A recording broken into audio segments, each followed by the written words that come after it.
First leg, we're in Reno. I got too much oil in my dipstick, or too much oil in my engine. It's coming out, so we need to rectify that before any damage is done. About 5:30. Keep it pushing. I don't know where we're going, but we're gonna keep pushing northeast. I don't know. I just handed my motorcycle to a white guy with a helmet. I'm feeling kind of funny. He was behind the counter, but hopefully he'll return. We out. Half an X down. Okay. Because it started off two X's low. And when I started up and idled it, we were getting some oil coming out of the crankcase back into the oil tank because the oil tank was just so full it wasn't going to take any more of it.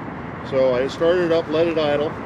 It's still a little bit low in case there's still a little bit in that crankcase to kick it back. So the question is, with it blowing out, if I wouldn't have stopped and got this taken care of, what would be the damages besides the oil blowing out, getting all over the back brakes and having no back brakes, and possibly flying out the air cleaner? What else could happen? You know, I don't think it's all that. You saw where the oil was coming out. It's coming out of your breathers up here. Yeah. So if it's coming out your breathers, it's not going to make it to your brakes. It's going to go to your pant leg, and it's going to go to your saddlebag. Okay. So. All right, cool. You're do I get anything? Well, no. Okay. I mean, I greatly appreciate it. Have a good time. We're at here, Harley Davidson, and where are we at, young man? Reno Harley Davidson. Hey, travelers, they treat you right. Man, HD service. Tell you, if I had a Honda or something, it wouldn't be this simple. Top notch. Thank you much. I appreciate you, sir. All right.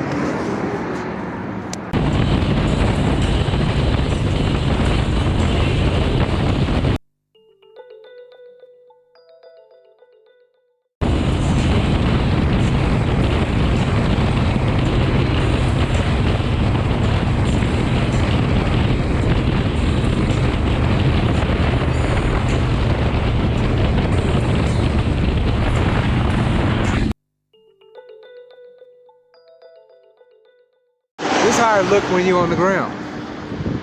I'm just telling you, this is how it look when you're on the ground. Out there on the freeway, and a gas station say, next gas, 35 miles, and your gas gauge say 30. And then you get to a point where it says,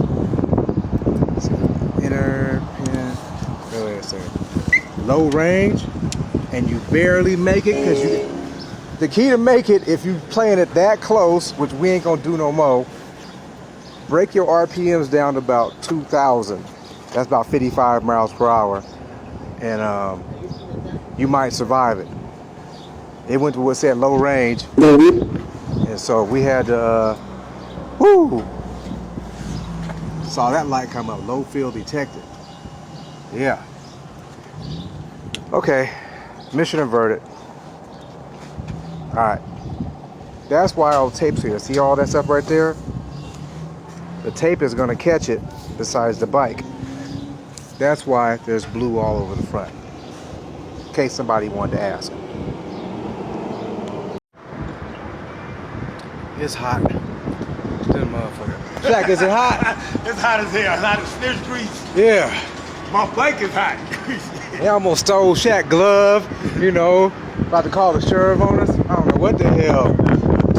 Anyway, enough of that. Almost out of gas. Oh, the breeze feel good, so we're going to sit here for a second.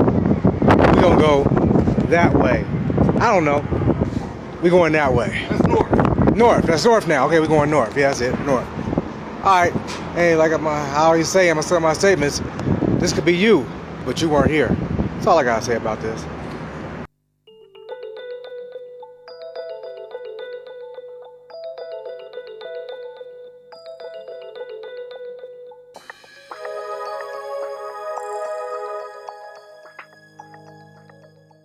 All right.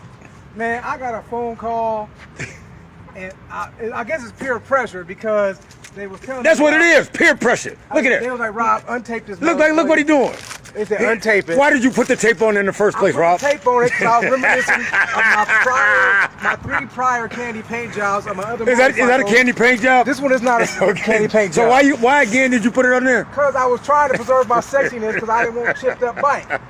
But Now you talk about sexiness. Look at this bike over here. Oh, That- no, ain't a bit of ain't no tape on it, and it's still six. Look at that, just bugs. Oh, back over here. I'm sorry, Rob. This your camera. Yeah. So, Sorry. like I said, I was trying to preserve my sexiness, but at the same time, I did get some strange looks all day long. All day long, like what the fuck Yeah, are what you is- doing? Some people said nice paint job and whatnot. So I'll take the jokes, but you know what? I'm finna be stunting now because I'm taking all my tape off and gloves off. I'm gonna show up and shine on They made him everybody. take his tape off, y'all. Peer pressure busts a pipe. Yeah. They're like, man, what is you doing with all that tape? So when I first pulled up on him, before we even left the town, I thought he got a fresh paint job, honestly. And I told you that, didn't I, Rob? Yeah, you did say that. Like, wait a minute. But you know what? I like the color, though. Shut up, man. I'll be back to you cut the video. We'll come back when we All right, I'll stop the video because you asked me to. We'll come back to it once we get all. Okay, I got a phone call all the way from Atlanta, aka Big Sale, Mr. FHNIC, Miss Hear Him Be Everywhere. And my co-pilot over here, Masek, said, "Hey, stop playing, Rob. Take that shit off your bike." So, I didn't say that. yes, you did. I was laughing at your ass the whole trip. We done, 900 miles? You've been laughing at me all day and not said nothing. Looking back, thinking you guys a blue bike behind me.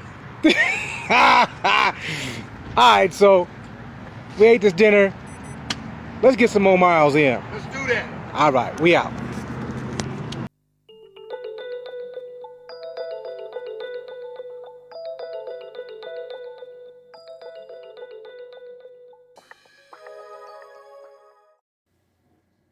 So this conversation that you're about to see took place right here in, what city is this? Twin Falls, Idaho, which turns out to be the Evel Knievel jump point monument. We were in the Outback Steakhouse right over here, and we had this tape conversation right here. And Big Sale and them got on my head about the tape on the bike and everything else, and I explained why I was there. And so, but I did not know where I was actually standing until we left the parking lot, exited onto the street, and got on the 93, and went across this bridge. And I was like, hey,